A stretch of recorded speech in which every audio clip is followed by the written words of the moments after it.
Lecture Anthropocène.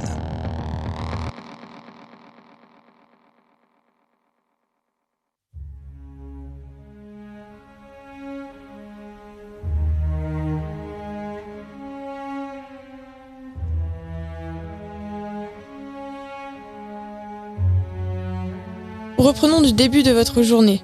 Vous ne reconnaissez pas la personne de la photo que je vous ai montrée. Je ne la reconnais pas. J'oublie les visages, et plus forte raison des années plus tard. Je ne pourrais que répéter ce que j'ai déjà dit. Ce n'est pas sûr. Vous pouvez ajouter quelque chose que vous n'avez pas dit avant.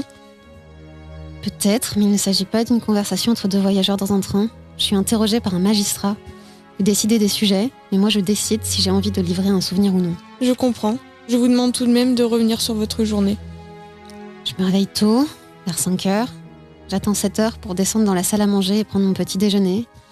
Je remonte dans ma chambre, je me lave les dents, je sors, je prends ma voiture et je me dirige vers la montagne que j'ai décidé d'escalader. Je cherche des endroits difficiles, dehors des sentiers battus, pour me sentir à l'écart du monde. Ce jour-là, j'ai choisi la vire du Bandiarak, en Val Badia. C'est un endroit escapé et dangereux. J'ai laissé ma voiture et j'ai emprunté le sentier obligatoire qui monte de la Campana Alpina au col de Loggia. À 7h30, il n'y a encore personne. J'étais étonnée de voir quelqu'un plus haut qui me précédait. Un homme ? Oui, un homme. On peut avoir un comportement curieux en montagne. Si l'on sent quelqu'un derrière soi qui grimpe plus vite, on accélère pour pas se faire dépasser. C'est enfantin, mais c'est fréquent. Il est évident que si l'autre est plus rapide, on sera rattrapé. Celui qui est devant force le rythme et devra bientôt ralentir ou s'arrêter pour reprendre son souffle. Il y a ceux qui font semblant de lasser leurs chaussures, de regarder le panorama, de prendre une photo. S'il s'agit d'un couple, alors j'entends l'homme qui invite la femme à monter plus vite. Il le dit à haute voix, il tient à me faire savoir que lui grimperait beaucoup plus rapidement. Quand c'est moi qui tombe sur quelqu'un de plus rapide, je ralentis et je lui laisse le passage. Je n'aime pas avoir quelqu'un dans mon dos. Cette remarque ne figurait pas dans votre précédent compte-rendu. La présence de quelqu'un dans votre dos vous dérange. Vous préférez être derrière, suivre. C'est intéressant. Continuez.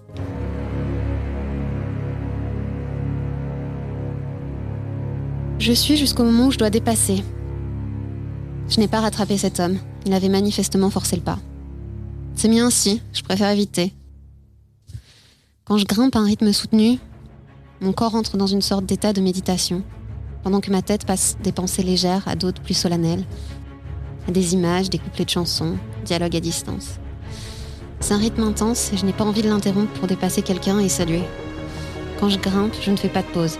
S'il faut réduire l'allure, je ralentis, je ne m'arrête pas. Toujours est-il que je suis arrivée au bout du sentier du col de Loggia, où commence le haut plateau de Fanès, sans avoir dépassé qui que ce soit. De là-haut, on s'écarte du chemin de terre battue pour emprunter la vire du Bandiarak, au pied de la paroi verticale du Piz Contouring. C'est un endroit bien connu des braconniers d'autrefois. Voir cette personne devant moi qui se hâtait en cette direction m'a agacée. Elle se hâtait ? Du col de Loggia, il faut d'abord descendre dans une dépression, puis on recommence à monter. Cet homme devant moi courait en descente. J'ai continué dans la même direction, à pas plus lents. Si cet homme voulait mettre de la distance entre nous, j'étais d'accord. Je ne l'ai plus vu pendant un moment, puis je l'ai retrouvé à nouveau, au début du passage de la vire. Il était à quelques centaines de mètres à vol d'oiseau. Vous l'avez revu combien de temps après ? Pas plus de 2 heures après. Il marchait craintivement. Craintivement, c'est-à-dire ? Il s'appuie à la paroi. Sur ce sol caillouteux, il faut mettre tout le poids du corps sur le pied pour ne pas glisser. Mais en s'appuyant à la paroi, cet homme compromettait son équilibre. C'est ce que fait celui qui ne se sent pas sûr de ses appuis. Je vois. Continuez. Je n'ai plus pensé à lui. Le passage sur cette vire exige de la concentration, de regarder fixement par terre, un pas après l'autre. C'est comme si l'on essayait de ne pas faire de bruit, parce que le bruit est synonyme de cailloux qui glissent sous les pieds. Sur la vire du Bandiarak, il faut faire des bons pas à côté du précipice. J'ai avancé ainsi encore 1 heure environ. Je suis arrivée à un endroit qui était éboulé. Les pluies, l'accumulation de la neige de l'hiver passé balaient les portions du sentier, laissant une crevasse au milieu. Je ne pouvais pas continuer. Je devais rebrousser chemin. C'était sans regret. Mon but est de marcher dans les endroits déserts et j'avais déjà obtenu ma part. L'éboulement n'était pas récent, mais on voyait quelque chose au fond. J'ai pris mes jumelles. J'ai vu des vêtements au milieu des rochers. Impossible de descendre pour vérifier. J'ai appelé le 112 et j'ai fait le signalement. Puis j'ai attendu pour indiquer l'endroit à l'hélicoptère. Il est arrivé en 20 minutes. Ensuite, je suis revenue sur mes pas. Et maintenant, depuis quelques jours, je répète cette journée pour la 3e fois. Vous n'étiez pas ensemble? Non, je vais seule en montagne. De toute évidence, cet homme faisait la même chose. Vous n'avez pas entendu crier? Une personne qui chute crie. Je n'ai pas entendu crier, sinon je me serais dépêchée pour essayer de porter secours. Qu'en portez-vous dans votre sac à dos? Des jumelles et puis quoi d'autre? Un bout de corde, des mousquetons au cas où je devrais aider quelqu'un en difficulté, une toile imperméable et une autre pour me réchauffer en cas de bivouac forcé. Je n'emporte ni à manger ni à boire. Pas de boussole? Je vais pas en mer. Vous avez appris plus tard à qui appartenait ce corps? Par le journal. Une étrange surprise, n'est-ce pas? Vous vous trouviez sur le même sentier peu fréquenté 40 ans après le procès. Lui ou un autre, se produit bien des accidents en montagne. J'ai échappé à plusieurs. C'est une question de chance. Des accidents. Décidez si celui-ci en est bien un et du ressort de ma fonction. La coïncidence éveille les soupçons. Coïncidence. Une des innombrables qui se produisent autour de nous et que nous ne remarquons même pas. Mais dans ce cas précis, le mot coïncidence ne vous suffit pas. Pour décider qu'il s'agit d'un accident, je dois parvenir à exclure qu'il y ait une rencontre intentionnelle entre vous et cet homme qui fut autrefois un collaborateur de justice, qui a contribué à l'arrestation d'un bon nombre des vôtres, vous compris, et qui a purgé pour ça une longue détention. Vous êtes disposé à parler d'accident du travail quand il s'agit en réalité d'homicide de travailleurs, poussés au-delà des limites de leur résistance et des conditions de sécurité. Vous qualifiez d'accident les dizaines de milliers de blessés, les milliers de morts dus au travail manuel chaque année en échange d'un salaire. Mais ici, vous dotez du mot accident quand il se rapporte à une activité périlleuse, ludique, avec des risques pris délibérément en toute conscience du danger connu.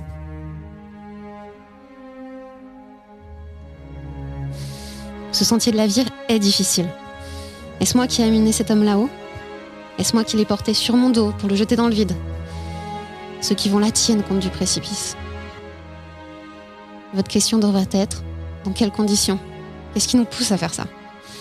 La réponse est personne. Nous n'avons pas de commanditaires. Ils sont inutiles. La montagne est un mobile suffisant. Drôle de jeu de mots, n'est-ce pas? La montagne, immobile par nature, est un mobile. Mais c'est exactement ça.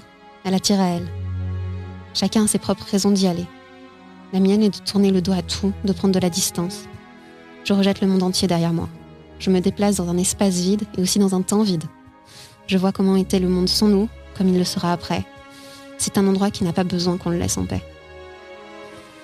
Là-haut, je suis un étranger, sans invitation, sans bienvenue. Même la guerre d'il y a 100 ans n'a pas marqué les montagnes. Les rochers détachés par les explosions, enroulés, comme à toute autre époque, sans laisser de signature. Un livre d'un alpiniste français a pour titre « Les conquérants de l'inutile ». Inutile, cet adjectif a une valeur pour moi. Dans la vie économique, où tout repose sur la partie double donnée à voir, sur le profit et l'utile, aller en montagne, grimper, escalader est un effort béni par l'inutile. Il n'est pas utile, il ne cherche pas à l'être. J'ai fait et je fais encore des métiers manuels en tant que salarié. Ils comportent des dangers obligatoires, ou aussi comptabilisés dans la fiche de paye sur la liste des indemnités de risque. En montagne, je prends mes risques, libre de tâches imposées, ludiques et parfaitement inutiles. Qu'est-ce qui nous pousse à faire ça? La beauté de la surface terrestre qui touche sa limite vers le haut avec l'air, comme le rivage avec la mer. Dépenser gratuitement mes énergies là-haut me récompense. Pauvre de moi. Je me laisse transporter en parlant de montagne. Et vous me transportez moi aussi. Je ne connais pas ces endroits et je comprends mal ceux qui y vont. Je vous prie de continuer. Vous croyez que je me suis laissée aller à raconter par lassitude, par une défaillance de mes défenses? Vous vous trompez. J'ai appris par mon corps que lorsque je suis fatiguée, je redouble d'attention et de lucidité. Mais je ne souhaite pas revenir sur cette journée. Nous progressons. Vous expliquez des choses intéressantes à une profane de la ville. Vous est-il déjà arrivé d'appeler le numéro d'urgence? Non, c'est la première fois. C'est la première fois que vous êtes témoin d'un accident en montagne? Oui, seule. Les autres fois, l'alerte avait déjà été donnée. Quel effet cela fait-il d'assister à un accident en montagne? On essaye tout de suite de comprendre comment ça s'est passé, s'il s'agit d'une erreur ou d'un cas de force majeure. On essaye de s'identifier. Puis viennent les commentaires, les discours sur la montagne qui tuent. Mais il s'agit d'un milieu sauvage, indifférent à nous. Ce n'est pas un terrain de sport, un parc d'attractions. On y va sans laisser passer. On avance sur un terrain où aucune expérience précédente ni aucun équipement ne garantissent de revenir sain et sauf. Et la peur? Je ne vous ai pas entendu en parler. La peur est utile. C'est d'ailleurs une forme de respect et même de révérence due à l'immensité du lieu qu'on traverse. La crainte est le préliminaire de la concentration. Elle n'entrave pas les mouvements, elle augmente la précision. Il s'agit de peurs bien définies, qui ont des noms et des occasions. Elles demandent de la perspicacité et un esprit de décision, Elles sont l'alarme du corps qui sait qu'il est en danger. Sur la vire du Bandiarac, les mains ne sont pas utiles. On monte et on descend le long de petites bandes d'un sentier à peine tracé par le passage de chamois, près de profonds ravins. Je parle ici de choses qu'il faut éprouver, qui ne peuvent pas être transmises par une explication. Et maintenant, ça a assez duré pour moi. Je vous demande de poursuivre votre récit. Je vois. À moi, il me reste le choix de ne pas continuer. Vous voulez faire une pause, prendre un café? Non merci, je vais arrêter. Votre technique consistant à me faire répéter jusqu'à épuisement a atteint son but. Je suis épuisée. C'est votre décision. En ce qui me concerne, s'agissant d'un cas de suspicion d'homicide camouflé en accident, je dois vous placer en garde à vue. Si j'en ai des arrestations? Vous pouvez faire appel à un avocat de confiance ou il vous en sera désigné un d'office.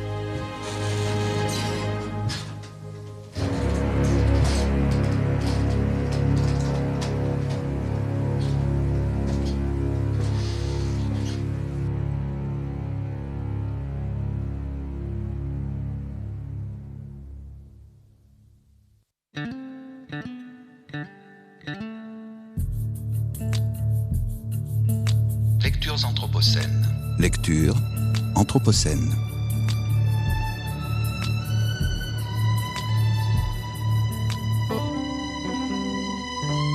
Lectures anthropocènes.